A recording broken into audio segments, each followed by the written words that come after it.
வணக்கம். ஆகாஷ்வாணி புதுச்சேரி மாநில செய்திகள் வாசிப்பவர் கிருஷ்ணமூர்த்தி ராமசுப்ரமணியன்.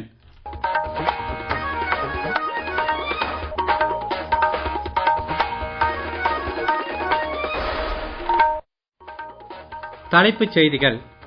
ரேஷன் பொருட்களை மாநிலங்களுக்கு இடையே எடுத்துச் சென்று கையாளுவதில் மாநில ஏஜென்சிகளுக்கு நிதி உதவி வழங்க மத்திய அமைச்சரவை புதிய திட்டம் ஒன்றை அங்கீகரித்துள்ளது.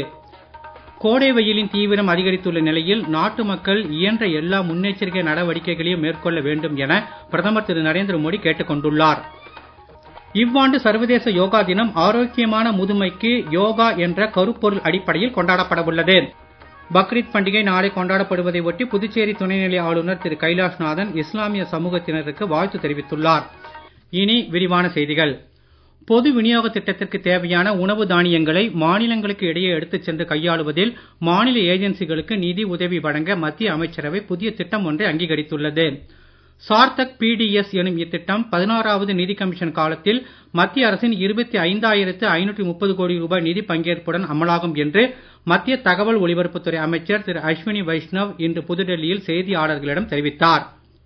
பொது விநியோக திட்டத்திற்கான பயனாளிகள் பட்டியலை நிகழ்நேர அடிப்படையில் பராமரிக்கவும், பயனாளிகளின் குறைகளை பல்வேறு மொழிகளில் கேட்டு தீர்க்கவும், உணவு தானிய வாகனங்களின் நடமாட்டத்தை தொடர்ச்சியான முறையில் கண்காணிக்கவும், நிர்மல், ஆஷா, சக்ஷம் என்ற பெயர்களில் செயற்கை நுண்ணறிவு வசதிகள் உருவாக்கப்படும் என்றும் அவர் கூறினார்.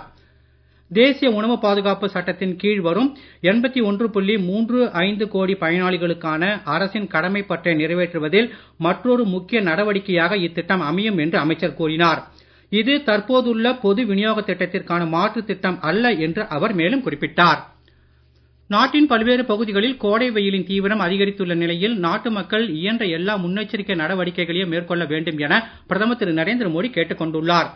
அவ்வப்போது நீர் பருகி உடலில் நீர்ச்சத்து குறையாமல் பார்த்துக் கொள்ளவும், வெயில் நேரத்தில் வெளியே செல்வதை இயன்றவரை தவிர்க்கவும், அப்படி செல்ல வேண்டிய கட்டாயம் ஏற்பட்டால் கூடவே தண்ணீர் எடுத்துச் செல்லவும் அவர் வலியுறுத்தியுள்ளார்.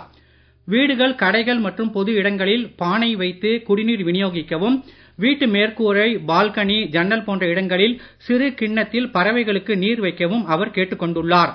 கடுமையான கோடை வெயில் காலத்தில் மக்கள் தங்களுக்கு இடையிலும் இதர ஜீவராசிகள் குறித்தும் பரஸ்பர அக்கறையுடன் நடந்து கொள்வதே மிக அவசியம் என்றும் பிரதமர் கூறியுள்ளார். தேர்தல் ஆணையத்தின் சிறப்பு தீவிர வாக்காளர் பட்டியல் திருத்தப் பணிகள் அரசியல் சாசனப்படி செல்லுபடி ஆகும் என உச்சநீதிமன்றம் தீர்ப்பளித்துள்ளது. சுதந்திரமான நியாயமான தேர்தலுக்கான அரசியல் சாசன தேவைக்கு ஏற்பவே எஸ்ஐஆர் பணிகள் அமைந்து இருப்பதாகவும், எஸ்ஐஆர் பணிகளை மேற்கொள்ளும் அதிகாரம் மக்கள் பிரதிநிதித்துவ சட்டத்தின்படி தேர்தல் ஆணையத்திற்கு உண்டு என்றும் கூறியுள்ளது. இதற்கிடையே எஸ்ஐஆர் பணிகள் குறித்த நீதிமன்றத்தின் தீர்ப்பை பிஜேபி வரவேற்றுள்ளது. ஜனநாயக அமைப்புகளை குற்றம் சாட்டி அவமதிக்க எதிர்க்கட்சிகள் மேற்கொண்ட அனைத்து முயற்சிகளும் நீதிமன்ற தீர்ப்பினால் தோற்றுவிட்டதாக பிஜேபி செய்தி தொடர்பாளர் திரு சுதான்ஷு திரிவேதி இன்று புதுடெல்லியில் செய்தியாளர்களிடம் பேசுகையில் கூறினார். இவ்வாண்டு சர்வதேச யோகா தினம் ஆரோக்கியமான முதுமைக்கு யோகா என்ற கருப்பொருள் அடிப்படையில் கொண்டாடப்படவுள்ளது. சர்வதேச யோகா தின கொண்டாட்டங்களுக்கான கவுண்ட் டவுன் தொடங்குவதை ஒட்டி மத்திய பிரதேச மாநிலம் கஜுராஹோவில் இன்று நடைபெற்ற நிகழ்ச்சியில் மத்திய ஆயுஷ் துறை அமைச்சர் திரு பிரதாப் ராவ் ஜாதவ் பேசுகையில் இதனை தெரிவித்தார். இந்திய கலாச்சாரம் மற்றும் ஆன்மீக மரபின் ஒருங்கிணைந்த பகுதியான யோகா தற்போது முழுமையான ஆரோக்கியம் மற்றும் நலவாழ்விற்கான உலக இயக்கமாக மேம்பட்டு இருப்பதாகவும், இதற்கு வழிகோலும் வகையில் சர்வதேச யோகா தினம் ஐநா மன்றத்தால் அங்கீகரிக்கப்பட்டதற்கு பிரதமர் திரு நரேந்திர மோடியின் முயற்சிகளே காரணம் என்றும் அவர் கூறினார். இது குறித்து கூடுதல் விவரங்கள். இவ்வாண்டு யோகா தின விழாவில் பங்கேற்க விரும்புவோர் பதிவு பெறுவதற்கான யோகா சங்கம் இணையதளத்தையும், முக்கிய வளாகங்களில் பிரத்யேக யோகா அரங்குகள் இடம்பெறுவதை ஊக்குவிக்கும் வகையிலான யோகா பார்க் இணையதளத்தையும் அமைச்சர் திரு பிரதாப் ராவ் ஜாதவ் தொடக்கி வைத்தார். யோகாவை ஒவ்வொரு கிராமம், சமூகம், வீடு, பள்ளி மற்றும் அலுவலகத்திற்கும் எடுத்துச் செல்ல தொடர்ச்சியான முயற்சிகளை அரசு மேற்கொண்டு வருவதாக அவர் தெரிவித்தார். ஊட்டச்சத்து மிகுந்த சமச்சீரான உணவு பழக்கத்தை மக்களிடையே ஊக்குவிக்க ஆயுஷ் ஆகார் திட்டம் அமலாகி வருவதையும் அவர் சுட்டிக்காட்டினார். யோகா 365 பிரச்சார இயக்கத்தின் கீழ் நடைபெற்ற 100 நாள் இலவச யோகா பயிற்சி வகுப்புகளில் சுமார் 2 லட்சம் பேர் கலந்து கொண்டு யோகா மித்ரா சான்றிதழ் பெற்றுள்ளதாக அவர் மேலும் தெரிவித்தார்.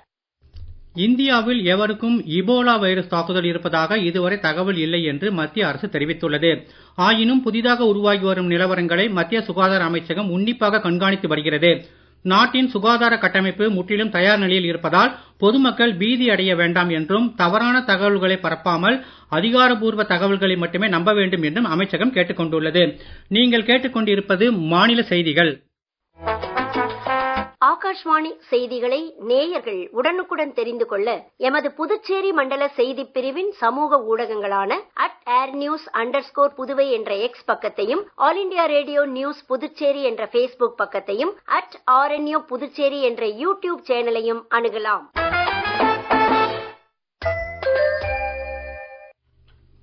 செய்திகள் தொடர்கின்றன. ஈகை திருநாளாம் பக்ரீத் பண்டிகை நாளை கொண்டாடப்படுவதை ஒட்டி புதுச்சேரி துணைநிலை ஆளுநர் திரு கைலாஷ்நாதன் இஸ்லாமிய சகோதரர் சகோதரிகள் அனைவருக்கும் வாழ்த்து தெரிவித்துள்ளார். மனித குலத்தின் மேன்மைக்காக நபிகள் நாயகம் போதித்த தியாகம், சகோதரத்துவம், அன்பு, ஈகை ஆகிய நெறிகளை பின்பற்றி வாழ்க்கையை அறவழியில் அமைத்துக் கொள்ள வேண்டும் என்பதையே இந்நாள் உணர்த்துவதாக வாழ்த்துச் செய்தியில் அவர் கூறியுள்ளார். உலகில் அன்பு, அமைதி மற்றும் மனிதநேயம் தழைக்கவும் வாழ்வில் வளமும் நலமும் பெருகவும் தாம் வாழ்த்துவதாக துணைநிலை ஆளுநர் மேலும் கூறியுள்ளார். பிரதமர் திரு நரேந்திர மோடி பிரதமர் பதவியில் மகத்தான 12 ஆண்டுகளை பூர்த்தி செய்திருப்பதை ஒட்டி புதுச்சேரி முதலமைச்சர் திரு ரங்கசாமி பிரதமருக்கு வாழ்த்து தெரிவித்துள்ளார். பிரதமர் திரு நரேந்திர மோடியின் தலைமையிலும் வளர்ச்சி மற்றும் வெளிப்படையான நிர்வாகத்தை வழங்குவதற்கான அவரது முயற்சிகளிலும் மக்கள் வைத்துள்ள நம்பிக்கையின் பிரதிபலிப்பே இந்த மைல்கல் என்று முதலமைச்சர் பிரதமருக்கு அனுப்பியுள்ள கடிதத்தில் கூறியுள்ளார். பிரதமர் திரு நரேந்திர மோடியின் தலைமையின் கீழ் விக்சித் பாரத் 2047 இலக்கை நாடு எட்டும் என்றும் அவர் கூறியுள்ளார். முன்னாள் பிரதமர் பண்டித ஜவஹர்லால் நேருவின் நினைவு நாளான இன்று புதுச்சேரியில் கடற்கரை சாலை காந்தி திடலில் உள்ள நேரு சிலைக்கு சட்டமன்ற உறுப்பினர்கள் திரு சிவக்கொழுந்து, திரு ராஜவேலு, திரு ஏகேடி ஆறுமுகம், திரு சாய் சரவணன் குமார், திரு மோகன்தாஸ், திரு நாராயணசாமி என்கிற நித்யானந்தம், திரு அழகு என்கிற அழகானந்தம், திரு விக்னேஷ் கண்ணன், திரு ஐயப்பன் என்கிற முத்தையப்பன் ஆகியோர் அரசு சார்பில் மாலை அணிவித்து அஞ்சலி செலுத்தினர். காரைக்காலில் திருநள்ளாறு ஸ்ரீ தர்பாரண்யேஸ்வரர் கோவில் தேரோட்ட திருவிழா இன்று விமரிசையாக நடைபெற்றது.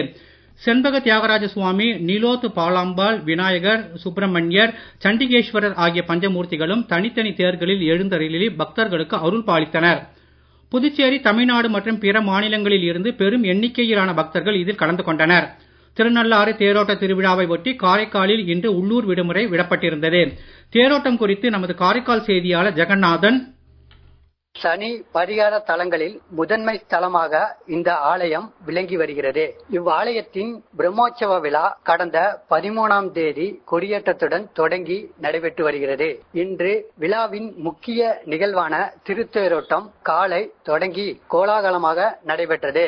தேரோட்டத்தை தர்மபுர ஆதீன கட்டளை சுவாமிகள், சட்டப்பேரவை உறுப்பினர் ராஜசேகரன் மற்றும் மாவட்ட ஆட்சியர் இசுதா ராட்டி ஆகியோர் வடம்பிடித்து துவங்கி வைத்தனர். அதனைத் தொடர்ந்து தேரானது 4 ரத வீதிகளில் வலம் வந்து நிலையை அடைந்தது. IPL கிரிக்கெட்டில் இன்று இரவு 7:30 மணிக்கு மொஹாலியில் நடைபெறும் எலிமினேட்டர் போட்டியில் ஹைதராபாத், ராஜஸ்தான் அணிகள் மோத உள்ளன. இப்போட்டியில் வெற்றி பெறும் அணி வரும் வெள்ளிக்கிழமை நடைபெறவுள்ள 2வது குவாலிஃபயர் போட்டியில் குஜராத் அணியுடன் மோதும். 2வது குவாலிஃபயர் போட்டியில் வெற்றி பெறும் அணி வரும் 31ஆம் தேதி அகமதாபாத்தில் நடைபெறவுள்ள இறுதிப் போட்டியில் பெங்களூரு அணிக்கு எதிராக ஆட தகுதி பெறும். பெங்களூரு, குஜராத் அணிகளுக்கு இடையே நேற்று நடைபெற்ற முதலாவது குவாலிஃபயர் போட்டியில் பெங்களூரு அணி 92 ரன் வித்தியாசத்தில் வெற்றி பெற்று நேரடியாக இறுதிப் போட்டிக்கு தகுதி பெற்றது. வளிமண்டல சுழற்சிகள் காரணமாக தமிழகத்திலும் புதுச்சேரி, காரைக்கால் பகுதிகளிலும் ஜூன் 2ஆம் தேதி வரை மழை நீடிக்கும் என எதிர்பார்க்கப்படுகிறது.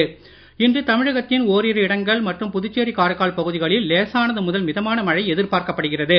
கோவை, நீலகிரி, நாமக்கல், சேலம், தர்மபுரி, கிருஷ்ணகிரி, திண்டுக்கல், தேனி மற்றும் குமரி மாவட்டத்தின் ஓரிரு இடங்களில் பலத்த காற்றுடன் கூடிய கனமழைக்கு வாய்ப்பு இருப்பதாகவும் வானிலை அறிக்கையில் தெரிவிக்கப்பட்டுள்ளது.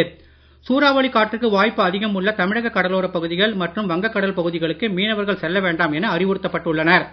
இதற்கிடையே கடந்த 24 மணி நேரத்தில் அதிகபட்சமாக திருவண்ணாமலை மாவட்டம் கீழ்பெண்ணாத்தூர், ஆதமங்கலம் ஆகிய இடங்களில் தலா 8 சென்டிமீட்டர் மழை பதிவாகியுள்ளது.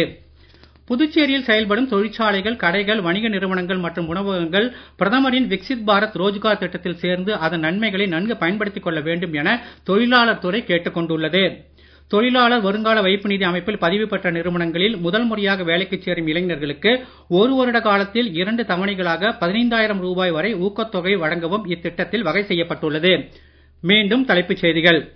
ரேஷன் பொருட்களை மாநிலங்களுக்கு இடையே எடுத்துச் சென்று கையாளுவதில் மாநில ஏஜென்சிகளுக்கு நிதி உதவி வழங்க மத்திய அமைச்சரவை புதிய திட்டம் ஒன்றை அங்கீகரித்துள்ளது. கோடை வெயிலின் தீவிரம் அதிகரித்துள்ள நிலையில் நாட்டு மக்கள் இயன்ற எல்லா முன்னெச்சரிக்கை நடவடிக்கைகளையும் மேற்கொள்ள வேண்டும் என பிரதமர் திரு நரேந்திர மோடி கேட்டுக் கொண்டுள்ளார். இவ்வாண்டு சர்வதேச யோகா தினம் ஆரோக்கியமான முதுமைக்கு யோகா என்ற கருப்பொருள் அடிப்படையில் கொண்டாடப்பட உள்ளது. பக்ரீத் பண்டிகை நாளை கொண்டாடப்படுவதை ஒட்டி புதுச்சேரி துணைநிலை ஆளுநர் திரு கைலாஷ்நாதன் இஸ்லாமிய சமூகத்தினருக்கு வாழ்த்து தெரிவித்துள்ளார். இத்துடன் இந்த செய்தி அறிக்கை நிறைவு பெறுகிறது. வணக்கம்.